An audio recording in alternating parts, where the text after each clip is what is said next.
Hi, it's almost 7 o'clock in the morning. Nobody's up yet. Well, most people.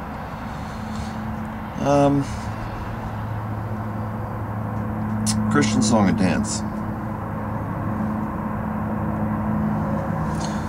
You've got people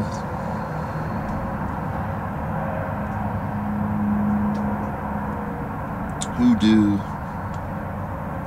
Christian music. You've got people that go to church. You've got people that go to work. If they had to make a choice between going to work and going to church, they choose going to work. Kind of a extra thing. But you've got Christian musicians, supposedly Christian musicians. One that comes to mind is Michael W. Smith.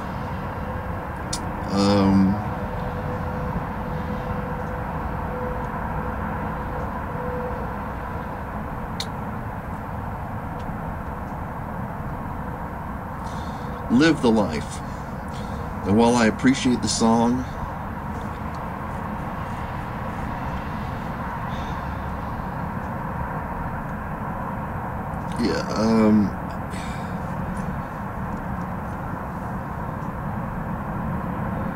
I think Michael W. Smith is no longer good enough. I don't think he ever was. As I alluded to, he makes good music. No longer good enough. It's lyrics in a song. Some goes like, we're passengers aboard the train, silent little lambs amidst the pain. That's no longer good enough. And when it's time to speak our faith, we use a language no one can explain. That's no longer good enough. And God knows it's a shame, as when we seek to pass the blame, we are not the worthy bearers of His name. For the world to know the truth, there can be no other proof than to live the life, live the life.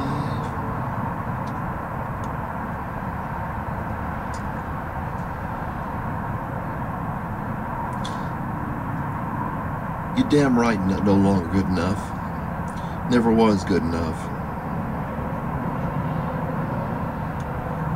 Not to single out Michael W. Smith among others, except for he works as an example. He's got Billy Graham. We had Billy Graham. I saw him in concert. He's got Billy Graham at his concert. Teach people how to be born again. I don't know all the mumbo jumbo. It basically comes down to you say you accept Jesus Christ and then you do. Who? Jesus Christ? Who's that? People that don't know Him other than a biblical figure or a religious figure.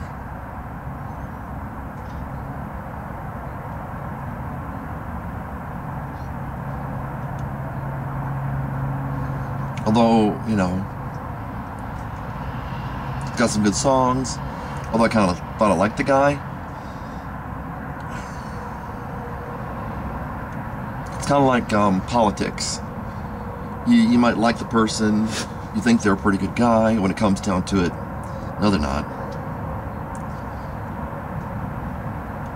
Billy Graham is an example of the church shuffle. He does his song and dance. People listen. I don't see why people ever listen to him. Man's pretty boring.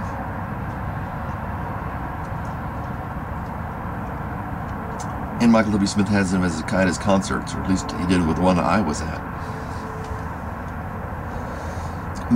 Billy Graham is basically becoming like everybody else.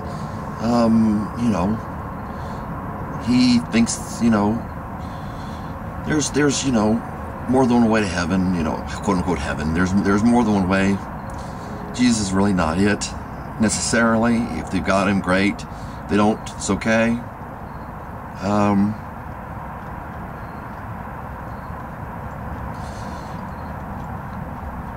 If people are going to hate you, let them hate you for what you stand for. People don't hate Billy Graham for what he stands for. He changed his tune when the times changed. Maybe we should all do that.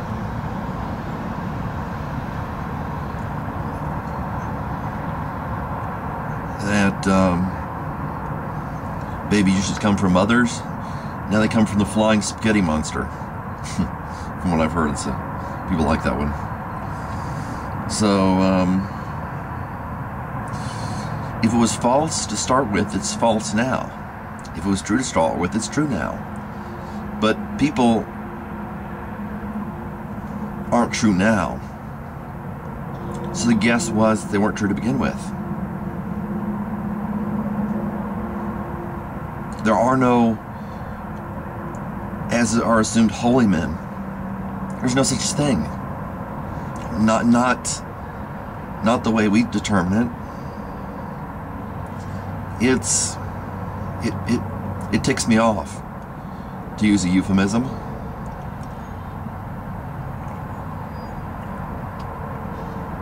It's evil to go to church. It's one of the things that make people that say, well, I'm not a Christian and I don't like people who are. What they go to church for?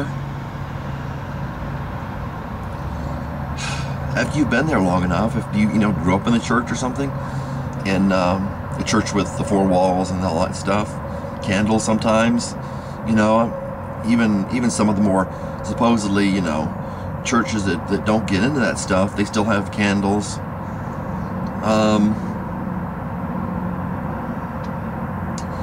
What is the point of taking the Lord's Supper, the quote-unquote Lord's Supper, the juice and the cracker or bread or whatever you call it? What's the point of it? What's the point of baptism? Because, well, we're following Jesus' example. Are you really that shallow? And we got the buildings and the curtains and the song and dance. You do the songs and the preacher gets up and dances. And you're supposed to sit there and stare at it. Can you tell me how that makes one shred of difference? It's wasting my time. It's wasting your time. If that's the best you got, good luck. I'm telling you that church is a waste of time. It's a song and dance. And people arrive there in their cars, go in, stab one another in the back,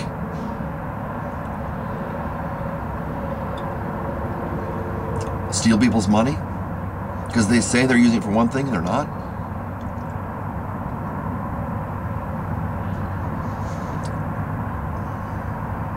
You're not giving to God when you do that. You're giving to Satan.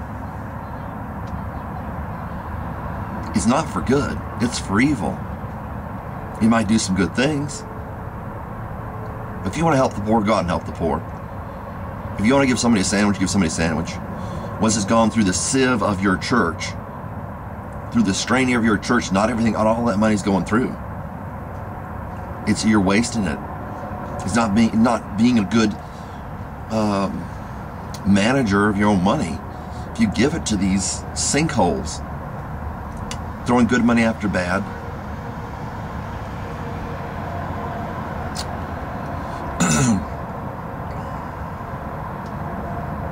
paying for that rigmarole, which you can't see the point of.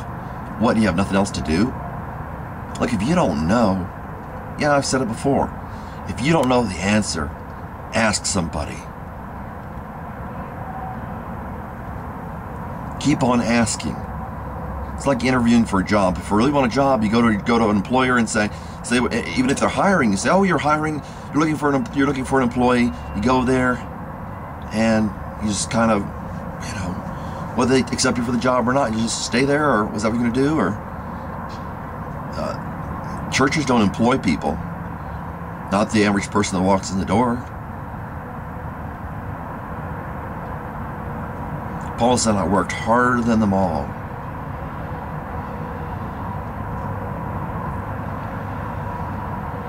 Because it was something that mattered.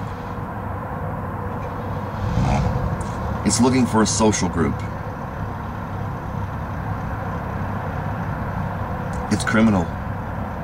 When they say this is for God, when they say give the church your money, they mean give a select group of people your money so that they can go and pay their bills.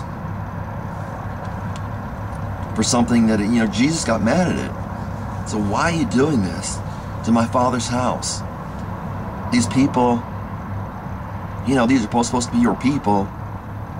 And as it says in the Old Testament, the priests prophesy lies, or the prophets prophesy lies. The priests rule by their own authority. And my people love it this way.